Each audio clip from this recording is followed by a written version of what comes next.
இதுல வந்து திரு சேதுராமன், நான் வரேன். திரு ஆச்சாரி உங்கள்கிட்ட வரேன். சேதுராமன் கேட்டு விவசாயத்திற்கான வேளாண் துறைக்கான ஒதுக்கீடுகள் அப்படிங்கறத எப்படி பார்க்க வேண்டியிருக்குதுல? மீண்டும் நம்முடைய நிதியமைச்சர் அவர்கள் இந்த 7வது முறையாக பாராளுமன்றத்தில் நிதி அறிக்கையை சமர்ப்பிச்சிருக்காங்க. வாழ்த்துக்களை தெரிவித்துக் கொள்கிறோம். அதில் 4 விஷயத்தை குறிப்பிட்டிருக்காங்க. ஒன்று வந்து ஏழைகள், இளைஞர்கள், பெண்கள், விவசாயிகளுக்கான பட்ஜெட் அப்படின்னு சொல்லி அதில் குறிப்பிட்டிருக்காங்க. வார்த்தைகள் நல்லா இருக்குது, வரவேற்கிறோம். ஆனால் அதனுடைய உள்ளடக்கத்தை பார்க்க வேண்டிய அவசியம் இருக்குது. இதில் குறிப்பாக அவங்க குறிப்பிட்டிருக்கக்கூடிய விஷயங்கள், ஒரு 109 வெரைட்டிஸ்க்கு வந்து இன்னைக்கு இருக்கக்கூடிய பருவநிலை மாற்றத்தை தாங்கி வளரக்கூடியதுக்கான, அதே போல் 1 கோடி விவசாயிகளை வந்து இயற்கை விவசாயத்திற்கு மாற்றுவது, அதே போல் ஏற்கனவே கடந்த இடைக்கால பட்ஜெட்டில் அறிவிக்கப்பட்டிருந்த 1,27,000 கோடி இன்னைக்கு 1,52,000 கோடி என்று உயர்த்தி சொல்லியிருப்பது, இதெல்லாம் நம்ம வந்து வரவேற்கிறோம். ஓகே. ஆனால் வந்து நீங்கள் சொல்லக்கூடிய விஷயங்கள், பிரதமருடைய அறிக்கை வந்து கடந்த இடைக்கால பட்ஜெட்டுக்கு பிறகு அதே பிப்ரவரி மாதத்தில் வந்த ஒரு அறிக்கை, விவசாயிகளுடைய வருமானத்தை இரட்டிப்பாக்குவோம் அப்படின்னு சொல்லி ஒரு அறிக்கை ஒன்று வெளிவந்தது. அந்த அறிக்கையில் சொல்லியிருக்கக்கூடிய 7 அம்சங்களில் பிரதானமான அம்சம் நம்முடைய கிராப்பிங் இன்டென்சிவை அதிகமாக விளைச்சலை அதிகமாக்க போகிறோம் அப்படின்னு சொல்லிட்டு 2வது MSP அப்படின்ற வார்த்தையை குறிப்பிட்டிருக்காங்க. இன்றைக்கு MSP என்பது வழங்கப்பட்டிருக்கு அப்படின்னு சொல்லி ரொம்ப பெருமையாக பாராளுமன்றத்தில் நம்முடைய நிதியமைச்சர் சொல்லியிருக்காங்க. ஆனால் அந்த MSPயில் எடுத்திருக்கக்கூடிய முக்கியமான விஷயம் என்ன அப்படின்னு பார்த்தீங்கன்னா, A2+FL தான் இன்னைக்கு அந்த கால்குலேஷனுக்காக எடுத்துக்கொள்ளப்பட்டிருக்கிறது CPCA. அந்த A2+FL கூடாது, அது வந்து C2+FL இருக்கு, C2+50 இருக்கணுன்றது யார் விவசாயத்தில் மிக அனுபவம் கொண்ட டாக்டர் MS சுவாமிநாதனுடைய பரிந்துரை. அந்த கோரிக்கையை முன்வைச்சு தான் தொடர்ந்து விவசாயிகளுடைய போராட்டம் என்பது நடந்தது. இப்போ C2+50 கொடுக்காமலே கொடுக்கப்பட்டதாக சொல்லியிருப்பது அப்படின்றது வந்து நம்ம வந்து இந்த இடத்துல மறுக்கிறோம். குறிப்பாக இன்னும் கூடுதலான ஒரு அம்சம் என்ன அப்படின்னு பார்த்தீங்கன்னா, இதனுடைய எலிமெண்ட்ஸ் எல்லாம் எடுத்துக்கிட்ட இயர் வந்து 2020-21. அந்த 2020-21 பேஸ்ல இருந்து எடுத்து தான் இப்போ வந்து இந்த A2+FL என்ற கால்குலேஷன் இப்போ கொடுக்கப்பட்டிருக்கு. அப்போ அதில் நாங்கள் கூட கொடுத்துருக்கோம், குறைச்சி கொடுத்துருக்கோன்றதெல்லாம் வரதை நம்ம ஏற்றுக்கவே முடியும். ஏன்னா 2021க்கு பிறகு மிக கடுமையான விலை உயர்வு இன்புட்ஸில் ஏற்பட்டு, குறிப்பாக DAP உள்ளிட்ட பல்வேறு உரங்களில் ஏற்பட்டிருக்கு. அப்போ அதெல்லாம் கணக்கீடு பண்ணாமலே இன்றைக்கு குறைந்தபட்ச ஆதரவு விலை கொடுத்துருக்கோம் அப்படின்றது வந்து ஏற்க முடியாது. இப்போ விவசாயத்தினுடைய வருமானம் முதலீடு அதிகமாக இருக்கு, அதுக்கான செலவினங்கள் கூடி இருக்கு அப்படின்னு நம்ம பார்க்கிறோம். அதே போல விவசாயிகளுடைய வருமானம் இரட்டிப்பாகும் சொல்லி நம்ம 2018 2022க்குள்ள ஆகும்னு சொன்னாங்க. இன்னைக்கு 2025 நம்ம 24 நம்ம இன்னைக்கு இருக்கோம். அதே போல கூடுதலாக 2015 ஒரு நல்ல அம்சத்தை ஒன்று கொண்டு வந்தாங்க. என்ன அப்படின்னு பார்த்தீங்கன்னா, மண் வள பாதுகாப்பு அட்டை அப்படி கொடுப்பதாக ஒரு விஷயத்தை கொண்டு வந்தாங்க. இந்தியா முழுவதும் இருக்கக்கூடிய விவசாயிகளுடைய நிலங்கள்ல அதனுடைய மண்ணுடைய தன்மையை பார்த்து எவ்வளவு உரங்கள் பயன்படுத்தப்பட்டிருக்கு, அதனால என்ன பாதிப்பு ஏற்பட்டிருக்கு, அதை எப்படி ரெக்கவர் பண்றதுன்றதுக்கான ஒரு அறிக்கை. இன்றைய வரைக்கும் அது முழுமையடையாத ஒரு திட்டமாக இருக்கு. பல கிராமங்கள்ல அது வந்து அந்த மண்ணோல பாதுகாப்பு அட்டை என்பது வழங்காத ஒரு சூழல்ல 1 கோடி விவசாயிகளை நீங்க ஆர்கானிக் கன்வெர்ட் பண்றோம் அப்படின்னு சொல்லி ஒரு அறிவிப்பை இன்னைக்கு மருத்துவர் ராமதாஸ் உள்ளிட்டவர்கள் வரவேற்கிறோம். ஆனா இயற்கை முறைக்கு ஒரே நாள்ல வந்து நிலத்தினுடைய தன்மையை, ஏற்கனவே நம்மளுடைய பசுமை புரட்சிக்கு பிறகு அந்த நிலங்களுடைய தன்மை என்பது அமில காரத்தன்மை அதிகமா இருக்கக்கூடிய நிலத்தை இன்னைக்கு ஒரே நாள்ல நீங்க எப்படி மாற்ற முடியுமா? அப்படி இந்த இன்ட்ரீம் பீரியட் நீங்க ஒரு 3 to 5 வருடங்கள் அதற்கான ஆகும்.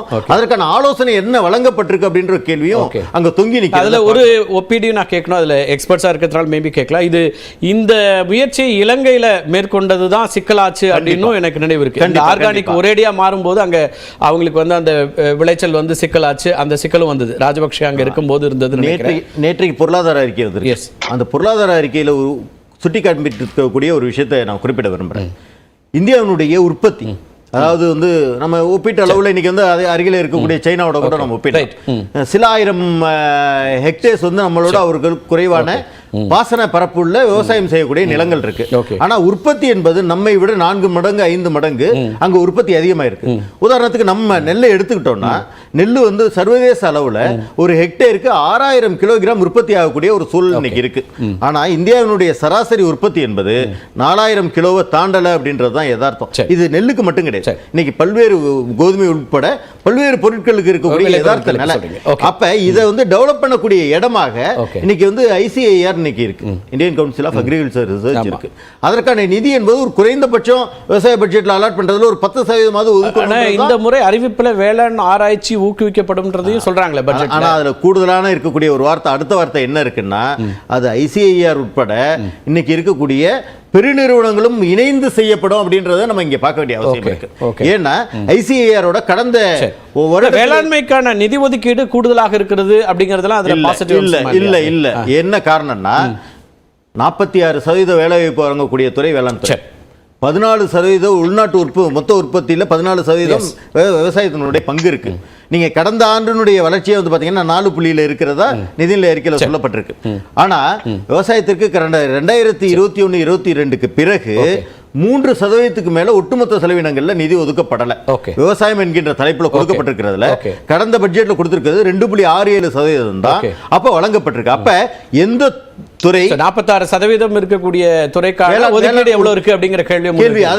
இது கடந்த ஆண்டு ஒப்பீட்டோட தான் இந்த ஆண்டு கூடுதலாக இருக்கு அப்படிங்கறத சொல்றாங்க. கடந்த ஆண்டு ஒப்பீட்டோட கூடுதலா இருந்தா கூட ஆனா ஒட்டுமொத்த செலவினங்கள்ல இருந்து நீங்க கணக்கு பண்ண முடியாது அப்படிங்கிற ஒரு கேள்வி. பர்சன்டேஜ்ல எடுத்து பார்க்கும்போது அது போதாம இருக்கு, இன்னும் நிறைய தேவைப்படுது அப்படின்றது. ஒட்டுமொத்தமா இந்த அறிக்கை வந்து ஒரு அடுத்த 10 ஆண்டுகளுக்கான ஒரு விஷன் அல்லது அடுத்த 5 ஆண்டுகளுக்கான விஷன் அப்படின்னா அவங்க சொல்றாங்க, அல்லது அனைவருக்குமான வளர்ச்சி அப்படின்னு பிரதமர் சொல்றாரு. அது அப்படி பார்க்கல, இது வந்து மாநிலம் தோறும் தான் அதை பிரிச்சு பார்க்க வேண்டியிருக்கா? இல்லை, என்னை பொறுத்தவரை எனக்கு ஒரு A to B பட்ஜெட் மாதிரி தான் இருக்குது. உட்லேண்ட்ஸ்லையும் சங்கீதாலையும் சாப்பிட்ருந்தேன், இன்றைக்கி வந்து A to B தான் எனக்கு அஃபோர்டபிலிட்டியாக இருக்குது என்ற ஒரு நிலைமை வந்திருக்கிறது. 15 லட்சத்துக்கு மேலே நீங்கள் சம்பளம் வாங்கினீங்கன்னா நீ வந்து அயோக்கியம் என்றது வந்து மறுபடியும் நிரூபிக்கின்ற ஒரு பட்ஜெட்டாக இது மாதிரி இருக்கிறது. ஏனென்றால் ஒரு சலுகையும் கிடையாது. நீ 15 லட்சத்துக்கு மேலே நீ எவ்வளவோ இன்ஃப்ளேஷன் அதிகரித்திருக்குது. வெஜிடபிள் ப்ரைஸஸ் வந்து இன்றைக்கி வெண்டைக்காயை தவிர எல்லாமே 100க்கு மேலே போய் கொண்டிருக்கிற ஒரு நிலைமையில் வந்து இந்த மாதிரி மறுபடியும் நடுத்தளங்களை வந்து பயங்கரமான அஃபெக்ட் பண்ணுகின்ற ஒரு ஓவர் நைட்டில் மாற்ற முடியாதுங்கிறாரு திரு சேகர். இது வந்து இன்னைக்கு இருக்கக்கூடிய எக்கனாமிக் கண்டிஷன் அல்லது தொடர்ச்சியாக இந்தியா இருக்கக்கூடிய சூழலில் இதுதான் பெஸ்ட்டாக பண்ண முடியுங்கிறாரு. இல்லை, நமக்கு இது இப்போ எக்கானமி என்பது தெரிஞ்சவர்கள் எவ்வளவோ இருக்கிறார்கள், அவர்கள் இந்தியாவை கையாண்டிருக்கிறார்கள். அதில் முக்கியமான பிரச்சனை என்னென்னு பார்த்தீங்கன்னா பெட்ரோல் டீசலினுடைய விலை தான். அதை நீங்கள் கொஞ்சம் குறைச்சிங்கன்னா அதனுடைய அந்த ரிகோஷே எஃபெக்ட் எல்லா இடத்துலையும் இருக்கும். இது அனைவருக்கும் தெரிஞ்ச விஷயம். ஆனால் அதில் இருக்கின்ற செஸ்ஸோ இல்லை என்றால் அதனுடைய ப்ரைஸோ வந்து குறைக்கவே மாட்டார்கள். இப்படி கச்சா எண்ணெயினுடைய விலை வந்து இன்டர்நேஷனல் மார்க்கெட்டில் எவ்வளவோ கம்மியாக இருக்கிறது. கம்மியான காலத்துலையும் வந்து குறைச்சது கிடையாது, அதிகமான காலத்தில் வந்து அதிகரித்திருக்கிறார்கள். இதுதான் உண்மை நிலையாக இருக்கிறது. எப்பெல்லாம் தேர்தல் வருகிறதோ அந்த சமயத்தில் மட்டும் கொஞ்சம் ஒரு ரூபா இல்லைன்னா 2 ரூபா இல்லை என்றால் 5 ரூபா குறைச்சி காமிப்பார்கள். இதுதான் உண்மை நிலையாக இருக்கிறது. அதை குறைச்சாலே போது பாக்கி இருக்கின்ற கம்ப்ளீட் இதுல இருந்து ஸ்பைரல் வருது என்று அனைவருக்கும் தெரிஞ்ச விஷயமா இருக்கிறது. அதுல ஒன்றும் குறைக்க மாட்டாங்க. அடுத்ததாக இது ஒரு மைக்ரேஷன் பட்ஜெட்டாக மாறுது. அதாவது நீங்க செல்வந்தராக இருந்தால், உங்களுக்கு அஃபோர்டபிலிட்டி இருந்தால் நீங்க துபாயில் போய் செட்டில் ஆயிருவீங்க. இன்னைக்கும் துபாயினுடைய அந்த எஸ்டிமேட், UAE எஸ்டிமேட் என்னன்னா, இந்தியாவிலிருந்து இந்த வருஷம் மட்டும் 6000க்கு மேற்பட்ட நபர்கள் வந்து HNIs, ஹை நெட்வொர்த் இண்டிவிஜுவல்ஸ் வந்து அங்க வந்து செட்டில் பண்ண போறாங்க.